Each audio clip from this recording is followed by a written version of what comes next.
things I wanted to just share with you and just ponder on it for your, since I don't sing, I'm going to just do this. And so I told David I'd do it that way and they didn't have to sing. Next weekend's Father's Day, so I'm going to let the boys pick out their songs that they would like to do out of the hymnal or whatever they want, and in whatever honor of their father that they'd like to do. Because on Mother's Day I got to pick out mine, and so they'll be thinking about that this week and find out. But this little saying or poem, and you know, when you get older, you find so much that this is true. When you're young, you're like, this name of this is called Never Found the Time.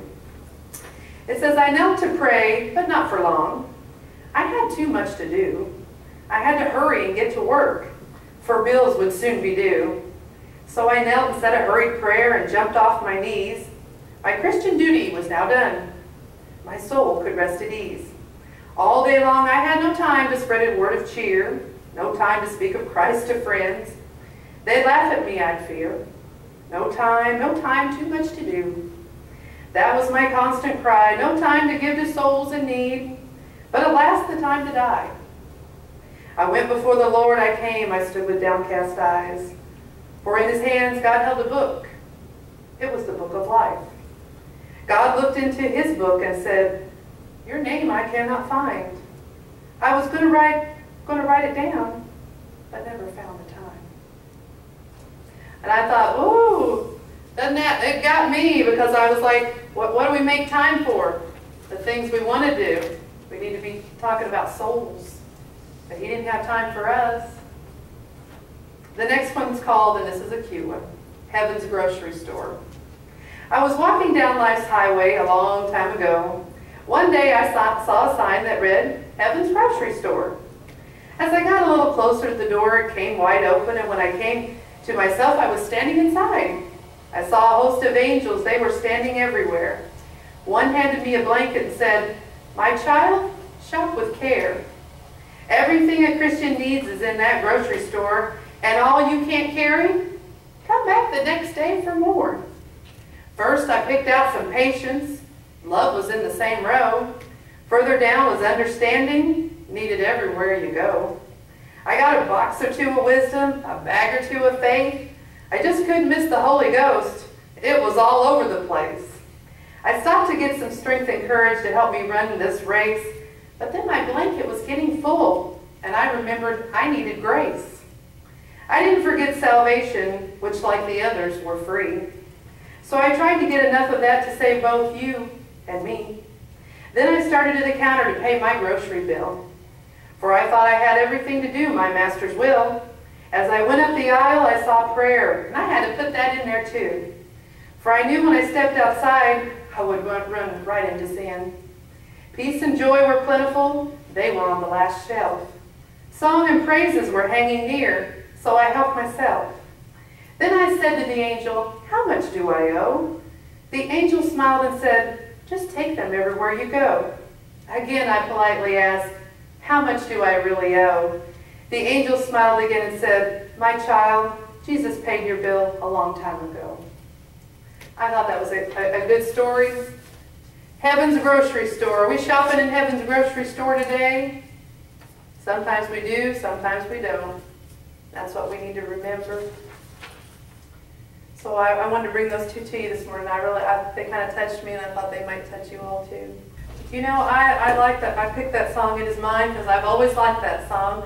My grandma led the choir in her church, and my grandpa would always be, I would sit beside him and he would sing, and he didn't sing very good. He's about like me.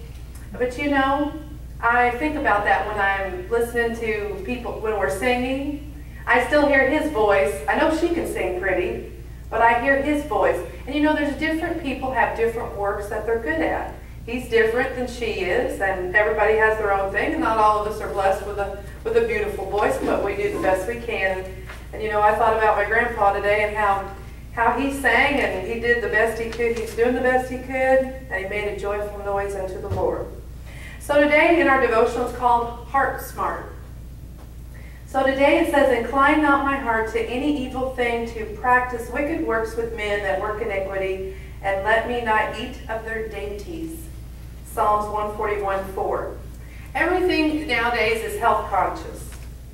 We hear everything about you've got to be heart healthy, you've got to watch your diet, we talk about cholesterol, lipids, all these different things that make us who we are. Our hearts is a valuable organ and we have to take care of them. There's so many things that affect whether our heart will function properly. In my family, we have a heart problem. We have something that's genetic. And so, you know, now that I'm later on in life, I'm realizing I've got to take care of whatever I can. It doesn't mean that something couldn't happen. It just means you've got to kind of be more aware. So the way we eat factors in our exercise and how we live our lives in general. So I was thinking about this because I've been trying to lose weight and get all looking good for the wedding, getting everything, not that just that, but in general.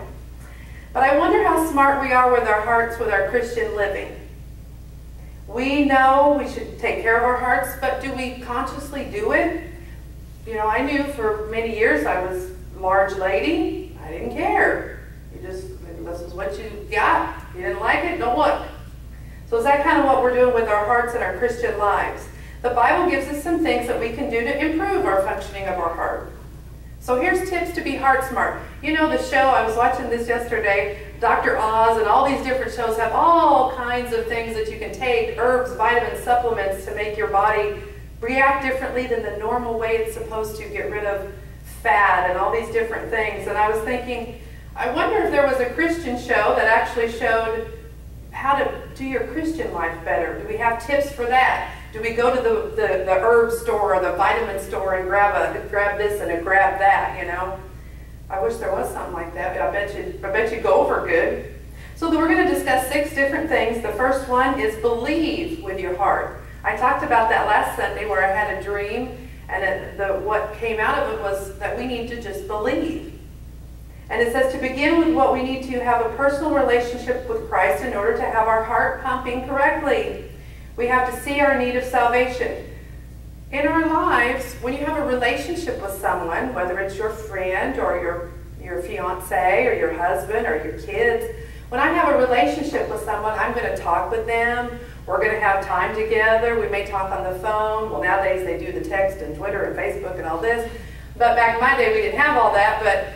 But you have a relationship. You build on that. So if I don't go and converse with that person or be with that person, I really don't have a relationship. But we have to do that with Christ. We have to build that. It says that if thou shalt confess with thy mouth the Lord Jesus, and shalt believe in thine heart that God hath raised him from the dead, thou shalt be saved. Romans 10:9. Number 2, we have to have a purpose with our heart. What's your purpose? Well, for many years, my purpose, I think my heart just kept getting fatter and bigger and grouchier and, you know, all these different things. Emotions affect us differently. It says, I love the story of Daniel. He was someone who took care of his heart. He decided he wasn't going to intake the harmful things of the world, and he chose to keep his heart pure and working properly. There are people that I work with and people that I've met that don't keep their heart pure. They are out in the world doing things that are of this world. And when people meet you, they may ask, well, did you go over to the certain streets and view the tavern? Like, no, I don't do that. Why? You don't do that kind of stuff? Everybody does that. Not this body. Not this body. So we have to have a purpose. It says, but Daniel proposed in his heart that he would not defile himself. Are you defiled? Are you defiling yourself with a portion of the king's meat, nor with the wine which he drank? Therefore he requested of the prince of the eunuchs that he might not defile himself. Daniel 1:8. Number 3, serve with your heart.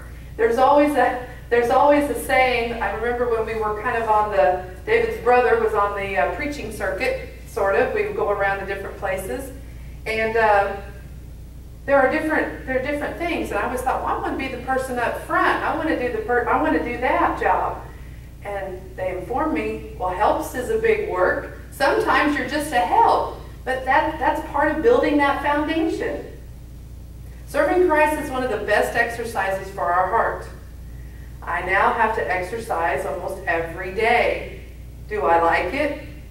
No. But I like how it makes me feel afterwards.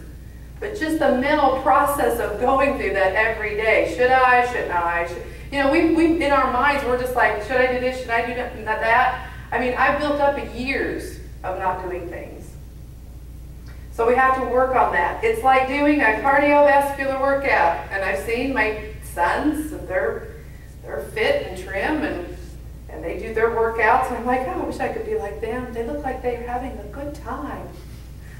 I'm not always having a good time when I'm on that treadmill, and I'm just like, Lord, I don't think I can do it again. But that's part of our Christian walk.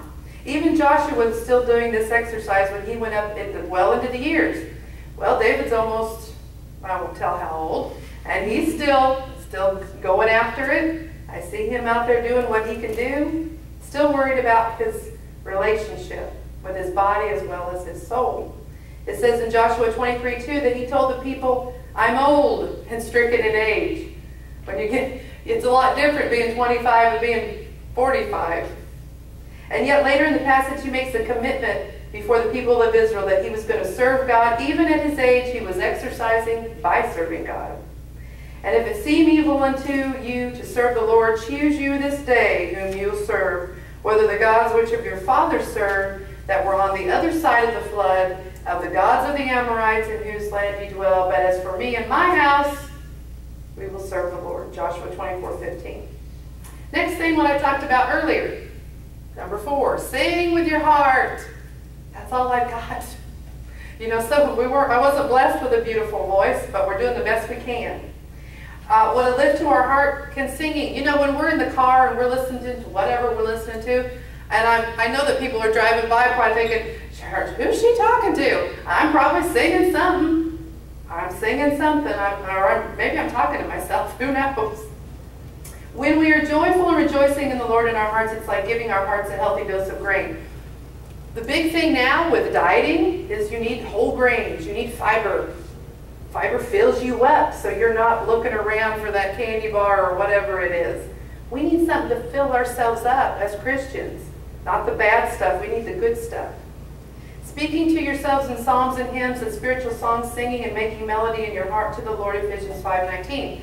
I know that sometimes we get up Sunday morning, even as a kid, I don't want to go. I don't want to go to church. I don't want to. But you know, when we come and we sing praises, it actually lifts our spirits. We fellowship with others. We feel better. Number 5. This is a big one, and some people have trouble with this. Trust with your heart.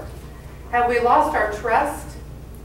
Nothing can help us breathe easier than trusting the Lord. It can make our heart beat in the proper way. Sometimes in life we have certain situations where we lose trust in people, things.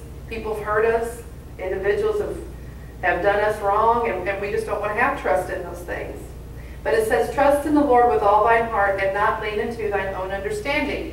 What do? We're usually leaning that way. I'm going to lean my own way. I'm not going to lean towards Christ. I'm going to not lean towards my own understanding of things. Because I think I have all the answers. You know, inside of our head we have all the answers no matter what. We can rationalize anything that we do. Number 6, this is a most important one, and this is why Christ died for us, is love with your heart. There's something about having love in our hearts that makes us feel that blood pump through our veins a little better. God not only wants us to love Him, but love others too. Do you have people that you want to love and you can't, or maybe you have unconditional love? I love all these. I love to look at people. David's cousin, I think it's a cousin, Deanne. She's a lady that no matter, life got her down at certain times in her life, and you know what? She just personifies, if I would think of an individual, I would think of her. She loves everybody.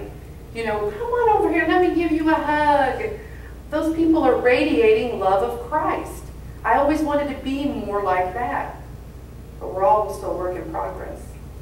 And he answering said, Thou shalt love the Lord thy God with all thy heart, with all thy soul, with all thy strength, with all thy mind, and thy neighbor as thyself. They put the word neighbor in there. Your neighbor can be somebody that's physically next to your house, or your neighbor can be somebody you work with. Your neighbor doesn't have to be just the neighbor down the street. Maybe you've never even met him. So in conclusion, if we don't take care of our heart, it can lead to all kinds of health problems, such as heart disease and congestive heart failure. There are certain things that we need to do in order to maintain a healthy lifestyle, in order to take care of our heart. The same is true in the Christian life. Maybe we should make the commitment to do a few things to be heart smart. Number one, how about living a pure life? There are so many young people that I see, because I work at the university, it makes me sad. You know, and there's all over the country we have this. There's, you know, millions of people in the world. They've never experienced Christ. Maybe they might later on have the opportunity, but wonder if they died in a car accident. Wonder if they were drunk on their shots of whatever. You know, wonder if they played beer pong, they just left and they died. You know, where was their soul? That's what scares me. I see young people's lives, they're just beginning. They think they have, oh, I have the whole world, I have the whole time ahead of me. And that's the scary part. That's the part that really bothers me. So we need to live a pure life, keeping out the impurities of the world. How about decreasing your stress by relying on God more? Woo, I have a lot of stress. There's so, you know, you could just name all the things that cause stress in your life. But it says just to rest in Him. Do you ever want to just go home and you just get, I got my favorite chair and I just sit there and that thing's just like a comforting arms, you know, that chair. You want to go back to it, especially since I've gotten older. We go to the city and we go shopping. I think I want to go back and I want to rest in that. I want to rest in my chair because it gives me comfort. And that's what we should find with Christ. What about increasing your physical activity by serving the Lord more and being active for Him? That's a good thing. How about more intake of the heart-healthy Word of God? Woo! This right here is my heart healthy. This is my fiber, the Word of the Lord. This is what I need to be eating. Christ wants us to have strong and vital lives, and we cannot have the lives He intended if we don't take care of our hearts. We guard our hearts a lot of times. We're like, you're not getting in here. I got this wall up, and you're not going to penetrate it. I don't care if I have the love of Christ, I'm not going to open that door. But what if you do? Ooh, maybe you might find a friend. You might find a fellowship, and the Lord will work through you. So I asked this week, what are you doing to keep your heart healthy, not only physically, but spiritually? So are you heart smart?